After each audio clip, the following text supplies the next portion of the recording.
નમસ્કાર વિદ્યાર્થી મિત્રો, Shivsha college of commerce management and computer education Wadhwan YouTube ચેનલમાં હું પ્રોફેસર વિરાજસિંહ રાઠોડ આપ સૌ વિદ્યાર્થી મિત્રોનું હાર્દિક સ્વાગત કરું છું.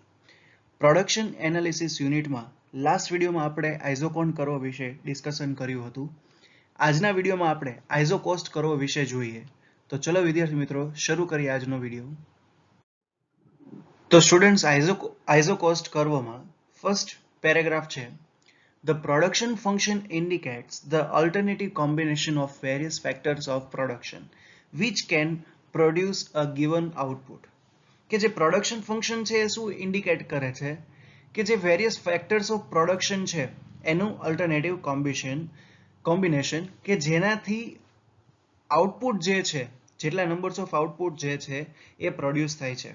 ફરીથી પ્રોડક્શન ફંક્શન છે એ શું ઇન્ડિકેટ કરે છે કે વેરિયસ ફેક્ટર્સ ઓફ પ્રોડક્શન જે છે એનું ઓલ્ટરનેટિવ કોમ્બિનેશન કે જેના કારણે જે ગિવન આઉટપુટ હોય છે એ પ્રોડ્યુસ થાય.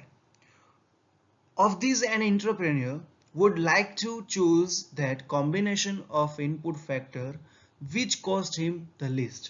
એટલે કે જે કોઈ પણ એન્ટરપ્રેન્યોર હોય અને એનું પ્રોડક્શન કરવું હોય તો એ શું વિચારશે કે એવું કોમ્બિનેશન હોવું જોઈએ કે જેનો કોસ્ટ જે છે એ લિસ્ટ ઓછી થતી હોય. Suppose price of labour is equal to 9 પર યુનિટ, કે કોઈ પ્રાઇસ ઓફ લેબર જે છે એ પર યુનિટ 9 છે અને પ્રાઇસ ઓફ કેપિટલ છે 6 પર યુનિટ છે. Assume that any amount of labour and capital can be bought at this respective fix price. કે એવું એઝ્યુમ કરો કે લેબર અને કેપિટલ જે છે એ બંને એક રિસ્પેક્ટિવ ફિક્સ્ડ પ્રાઇસથી ખરીદવામાં આવે છે. લેટ હવે entrepreneur make 9 pair of shoes, કે એન્ટરપ્રેન્યોર જે છે એ 9 પેર ઓફ શૂઝ જે છે એનું પ્રોડક્શન કરે છે. The alternative combination of labor and capital open to him are as given in the table headed by x is equal to 9 and isoquant x is equal to 9 in the diagram. હવે આપણે જે next table જોશું તો એમાં unit આપણને 9 આપેલા છે અને એના પછીના જે કર્વ છે એમાં પણ x is equal to 9 જે છે. There are two ways to determine the least cost combination of input for a given output. કે તમે જે least cost combination of input જે ફાઇન્ડ આઉટ કરવું છે તો એ બે રીતે થઈ શકે. જેમાં one way is to find the cost of each input combination. પહેલો રસ્તો શું છે કે જે ઇનપુટ જે છે જે ઇનપુટ કોમ્બિનેશન છે એનો તમારે કોસ્ટ ફાઇન્ડ આઉટ કરવાનો છે એ દરેક ઇનપુટનો. એન્ડ ચૂઝ ધ વન, જેટલા ફેક્ટર્સ અવેલેબલ જે છે જેટલા ઇનપુટ અવેલેબલ છે એનો તમારે કોસ્ટ ફાઇન્ડ આઉટ કરવાનો છે. which has the least cost, કે જેમાં and choose the one which has the least cost, કે એવો તમે કોઈ એક ફેક્ટર ઇનપુટ અથવા કોમ્બિનેશન સિલેક્ટ કરો કે જેની કોસ્ટ જે છે સૌથી ઓછી હોય. ફરીથી one way is to find the cost of each input combination. પહેલો રસ્તો શું છે કે ઇનપુટ કોમ્બિનેશન છે એનું તમે કોસ્ટ ફાઇન્ડ આઉટ કરો અને સેકન્ડ વે છે choose the one which has the least cost, કે એવું તમે કોમ્બિનેશન સિલેક્ટ કરો કે જેની કોસ્ટ ઓછી હોય. તો હવે આગળ વધીએ. તો સ્ટુડન્ટ્સ હવે આપણે જોઈએ કે લેબર અને કેપિટલનું કોમ્બિનેશન કરવાથી શું કોસ્ટ થાય છે. તો તમને કોમ્બિનેશન આપેલું છે 1 2 3 4 5 6. કોમ્બિનેશનમાં નંબર આપેલા છે 1 2 3 4 5 6. ઇનપુટ્સમાં 3 4 5 6 7 8. યુનિટ્સ 20 13 10 8 6 5. હવે લેબર અને કેપિટલનું કયું કોમ્બિનેશન કરવાથી શું કોસ્ટ આવે છે એ આપણે જોઈએ. તો ઇનપુટ જે છે L, that means labor, એ લેબરનો પર લેબર યુનિટની પ્રાઇસ શું હતી 9 રૂપીસ અને કેપિટલની 6 રૂપીસ. તો 3 જે છે 3 into 9 પર યુનિટ લેબર, ઓકે 9 રૂપીસ, અને 20 જે છે 20 into 6 6 પર યુનિટ કેપિટલ. તો હવે આ બેનું મલ્ટિપ્લિકેશન કરો 3 into 9 27 plus 20 into 6 120 is equal to 147. પછી એવી જ રીતે આનું કેલ્ક્યુલેશન થશે 4 into 9, 13 into 6 is equal to 114, 5 into 9, 10 into 6 is equal to 105, 6 into 9 plus 8 into 6 is equal to 102, 7 into 9, 6 into 6 is equal to 99 અને 8 into 9 plus 5 into 6 is equal to 102. તો અત્યારે આપણે શું જોયું કે લેબરના કેટલા ઇનપુટ્સ જે છે, લેબર કેટલા આપણે કરીએ અને કેટલું કેપિટલનું કોમ્બિનેશન કરીએ તો શું કોસ્ટ આવે છે. તો આ જે ચાર્ટ જે છે, આ જે ટેબલ છે, તો એમાં 5 નંબરનું જે કોમ્બિનેશન છે, combination 5 represents the least cost for producing 9 pair of shoes. કે જે ફિફ્થ કોમ્બિનેશન છે એમાં 9 પેર ઓફ શૂઝનું પ્રોડક્શન કરવા માટેને સૌથી ઓછો ખર્ચો કે 99 રૂપિયા થાય છે. તમે જુઓ 7 into 9 plus 6 into 6 is equal to 99. The least total cost of producing various other quantities can be determined in a similar way. Okay, તો આ જે કોમ્બિનેશન જોયું એના ઉપરથી આપણે કેટલા લેબર અને કેટલા કેપિટલનો યુઝ કરવો જોઈએ કે જેથી આપણે 9 પેર ઓફ શૂઝનું પ્રોડક્શન કરી શકીએ એ જોઈ શકીએ છીએ. તો સૌથી વધુ જે હાઈએસ્ટ કોસ્ટ તમે જુઓ તો એ શેની છે, જે ફર્સ્ટ નંબરનું કોમ્બિનેશન છે એની 147, અને લિસ્ટ જુઓ સૌથી ઓછું તો એ છે ફિફ્થની કે 99. ઓકે, તો કોઈ પણ પ્રોડ્યુસર હોય એ તો શું વિચારશે કે ઓછું એનું જે કોસ્ટ જે છે ઓછી થવી જોઈએ. તો સૌથી ઓછી કોસ્ટ છે એની છે કે 7 લેબરના યુનિટ હોવા જોઈએ અને 6 જે છે કેપિટલના યુનિટ હોવા જોઈએ. એટલે 99 રૂપીઝમાં 9 પેર ઓફ શૂઝનું પ્રોડક્શન થશે. હવે તમે જુઓ કે 99માં 9 પેર, તો એક પેર કેટલાની થાય, 11 રૂપીઝની થઈ શકે છે. ઓકે, તો આ જે છે, if a shoemaker has 99 rupees at labor rupees 9 and capital per unit 6 rupees, he can buy 11 units of labor with no capital, 16.5 units of capital with no labor, 7 units of labor and 6 units of capital, and so on. The various combination of labor and capital that he could buy with rupees 99 are represented by the C is equal to 99 in the following diagram. તો હવે આ જે આપણે table જોયું એને આપણે ડાયાગ્રામની મેથડથી જોઈએ. તો સ્ટુડન્ટ્સ હવે આપણે ડાયાગ્રામની હેલ્પથી આઈઝો કોસ્ટ કરવો જોઈએ. Line C is equal to rupees 99 is an ISO cost line. એટલે કે જે આપણે લાસ્ટ સ્લાઇડમાં જોયું કે 99 રૂપીઝ જે આપણને લિસ્ટ કોસ્ટ આવતી હતી એ આઈઝો કોસ્ટ લાઇન છે. It is the locus of all those combination of labor and capital which could be bought for rupees 99. Locus that means એક નિયંત્રિત કરેલી જગ્યા, એક fix place.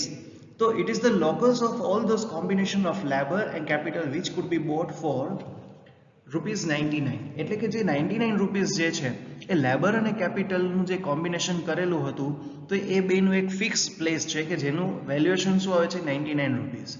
The diagram gives a few ISO cost lines. It may be noted that all these ISO cost lines are parallel for factor price are the same in all cases. કે જે first diagram છે કે જેમાં તમે જોઈ શકો છો કે આ લાઇન્સ જે છે એ શું છે, પેરેલલ છે. ઓકે, તો એ જે લાઇન છે, it may be noted that all these isocost lines are parallel for factor price are the same in all cases. કે આ જે પેરેલલ લાઇન છે એ ક્યારે હોઈ શકે કે જ્યારે ફેક્ટર પ્રાઇસ જે છે એ સિમિલર હોય ત્યારે બધી લાઇન જે છે એ પેરેલલ હોઈ શકે છે.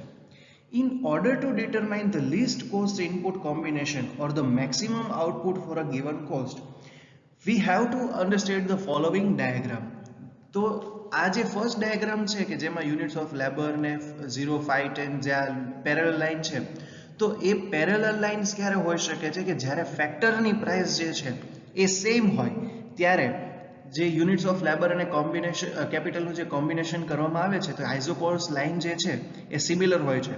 પણ જ્યારે લિસ્ટ કોસ્ટ અને મેક્સિમમ કોસ્ટનું ડિટર્મિનેશન કરવું હોય છે ત્યારે આ જે સેકન્ડ ડાયાગ્રામ રહ્યો છે કે જેમાં લોટ્સ ઓફ કર્વ્સ છે તો એનું જોવાનું છે. તો હવે આપણે જોશું આ જે સેકન્ડ ડાયાગ્રામ છે એ આ જે ડાયાગ્રામ હતો એ શેના માટે હતો કે જ્યારે ફેક્ટર્સની પ્રાઇસ જે છે ઇક્વિવેલન્ટ હોય એના માટે હતું. જ્યારે ફેક્ટર્સની પ્રાઇસ સેમ હોય છે ત્યારે એવા કેસીસમાં શું હોય છે કે લાઇન્સ જે છે એ બધી પેરેલલ હોય છે. પણ જ્યારે લિસ્ટ અને મેક્સિમમ કોસ્ટનું ડિટર્મિનેશન કરવું હોય ત્યારે હવે સેકન્ડ જોઈએ. તો it is seen that the maximum output that can be obtained with an outlay of ₹99 is 9 pair of shoes, where the ISO cost line C is equal to ₹99.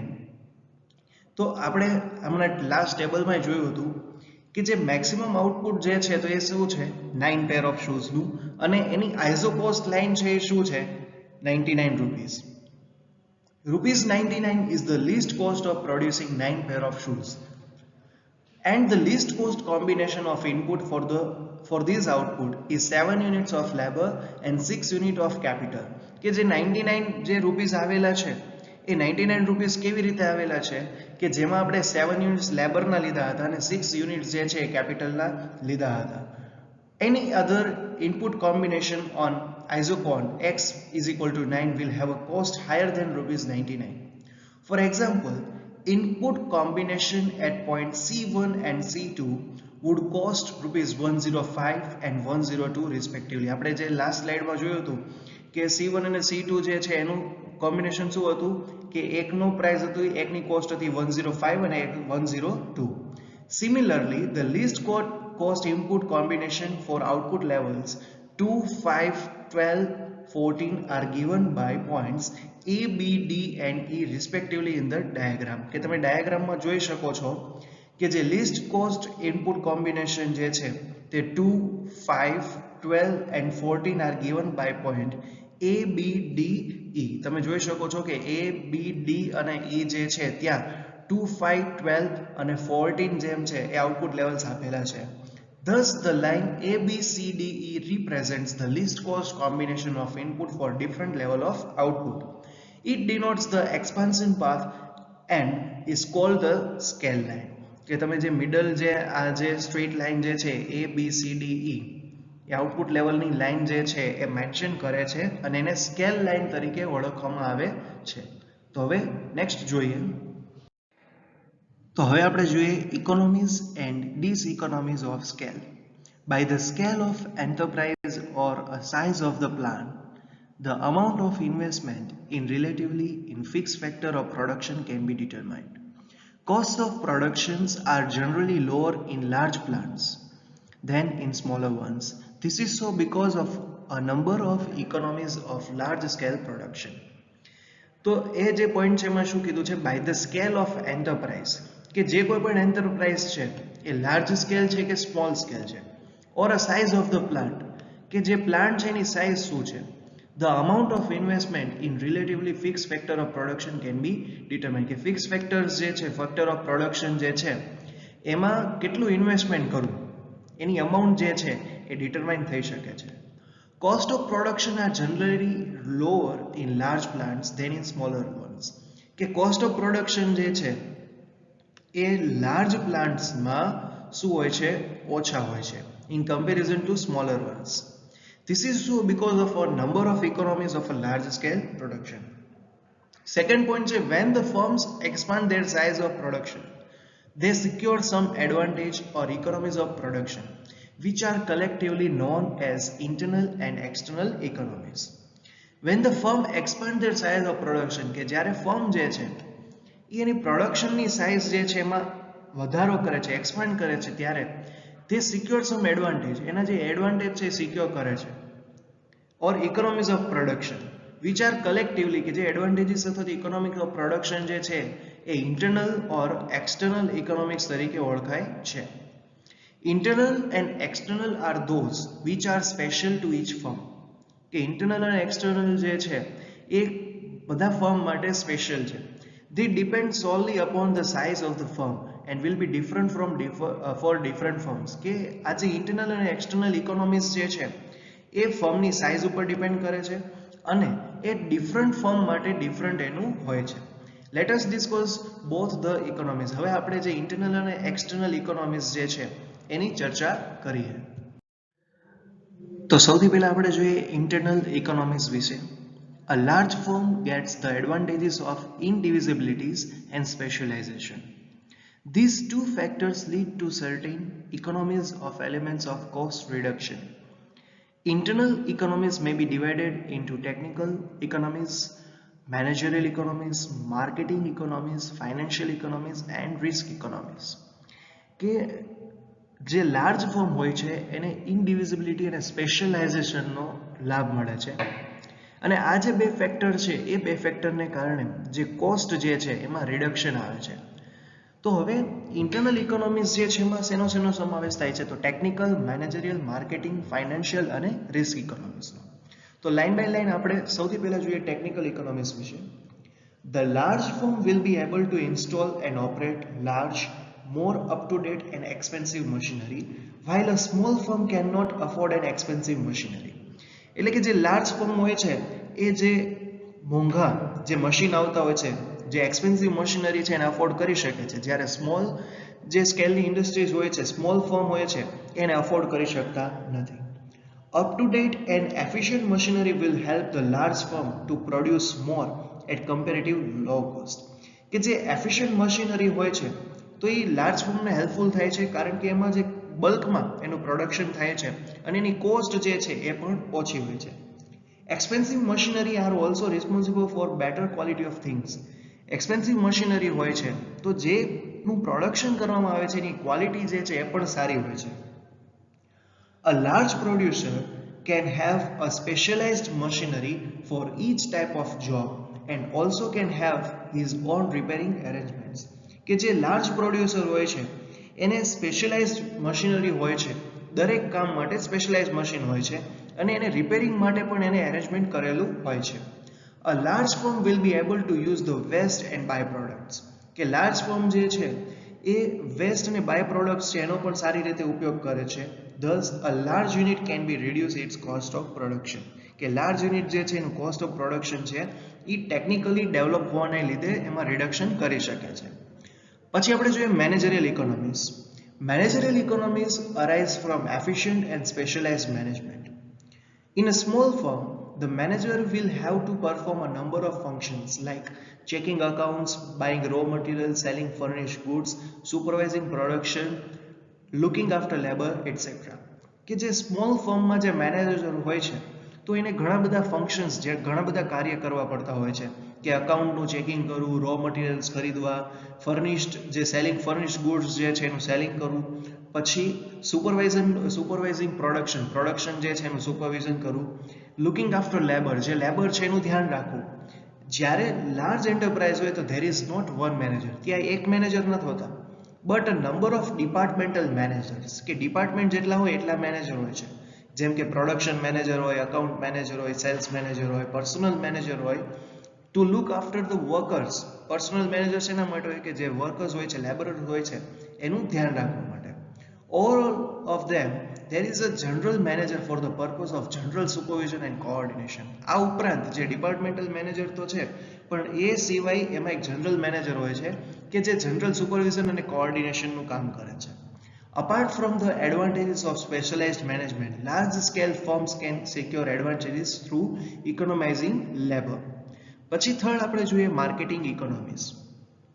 A large scale firm can secure marketing economies. It can maintain a specialized marketing department while this is not possible for a small firm. કે જે large સ્કેલનું firm છે એ large સ્કેલના firm માટે જે specialise marketing department હોય છે એ માર્કેટિંગનું પૂરેપૂરું arrangement કરી શકે છે, જ્યારે સ્મોલ ફર્મ છે તો એ અફોર્ડ કરી શકતું નથી. The large firm buys and sells in bulk and therefore can secure special price from others. કે લાર્જ ફર્મ જે છે એ બાઇંગ અને સેલિંગ જે છે એ બલ્કમાં કરતા હોય છે એટલે એને સ્પેશિયલ પ્રાઇસ જે છે એનો ફાયદો થતો હોય છે.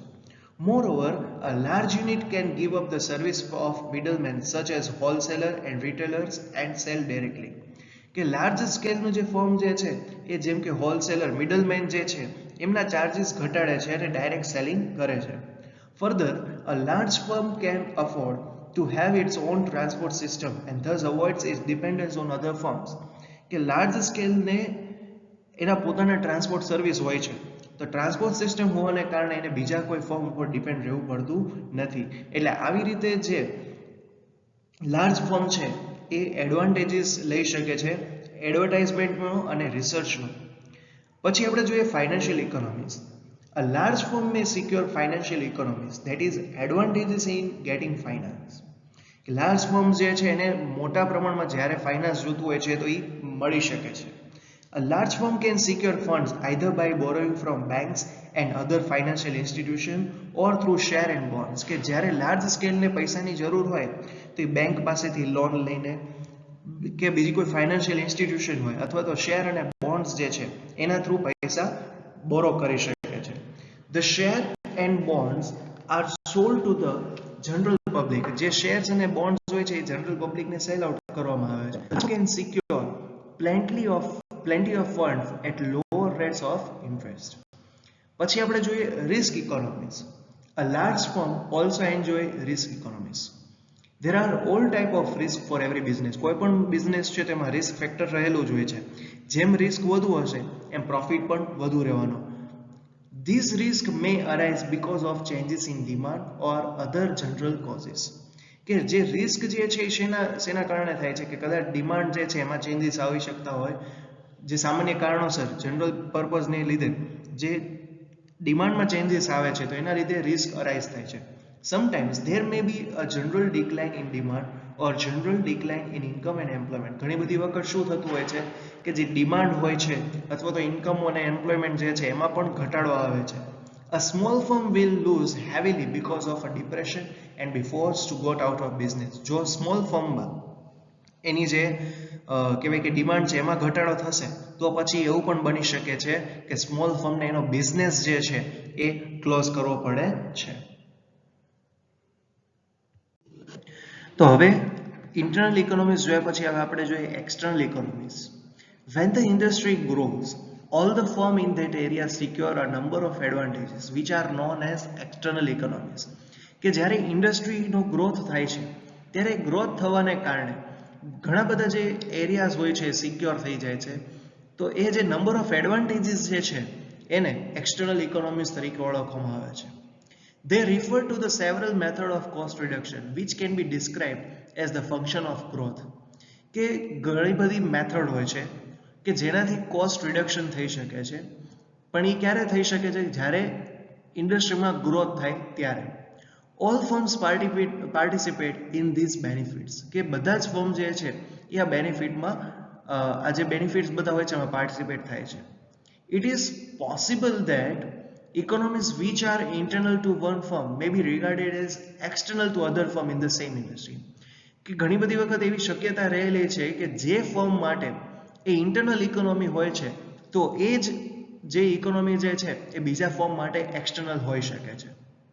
પછી one of the important external economies refers to better transportation and communication. કે જે એક ઇમ્પોર્ટન્ટ external economies કહી શકાય તો એ છે ટ્રાન્સપોર્ટેશન અને communication. The government may provide better facilities for transportation and communication. Government જે છે ટ્રાન્સપોર્ટેશન માટે સારી એવી ફેસિલિટીઝ જે છે એ પ્રોવાઈડ કરે છે. પછી which may be able when all firms expand in a region. The government may provide better facilities for transportation and communication. The railways and roadways will be able to carry a large volume of goods and at cheaper rates. કે જે government જે છે ટ્રાન્સપોર્ટેશનની સારી facility provide કરે છે, જેમ કે railways જે છે, રોડવેઝ છે, તો એના દ્વારા તમે લાર્જ વોલ્યુમ ઓફ ગુડ્સ જે છે એ તમે સસ્તા ચીપર રેટ્સ ઉપર એનું તમે ટ્રાન્સપોર્ટ કરી શકો છો. A number of new firms will be able to supply goods and materials to the maintained industry or which will be able to make use of the byproduct and waste of the main industry. કે આવી રીતે શું થશે કે ઘણા બધા firm જે છે ઇન્ક્રીઝ થશે અને જે સપ્લાય જે છે ગુડ્સ અને મટીરિયલ્સનું એ મેઇન ઇન્ડસ્ટ્રીમાંથી જેની સબસિડિયરી ઇન્ડસ્ટ્રી હોય છે એમાં એનું ટ્રાન્સપોર્ટેશન થશે અને ટ્રાન્સપોર્ટેશન થવાથી જે કોસ્ટ ઓફ પ્રોડક્શન છે એમાં પણ ઘટાડો થઈ શકે છે. તો સ્ટુડન્ટ્સ આ હતું એક્સટર્નલ ઇકોનોમિક્સ. તો સ્ટુડન્ટ્સ આ વિડીયો અહીં એન્ડ કરીએ છીએ. જો વિડીયોમાં કોઈ ડાઉટ હોય તો તમે મેસેજ ઓર કોલ કરીને પૂછી શકો છો. જો વિડીયો ગમે તો વિડીયોને લાઇક કરજો, શેર કરજો અને આપણી કોલેજની ચેનલને સબસ્ક્રાઇબ કરવાનું ભૂલતા નહીં. Thank you so much students for watching this video.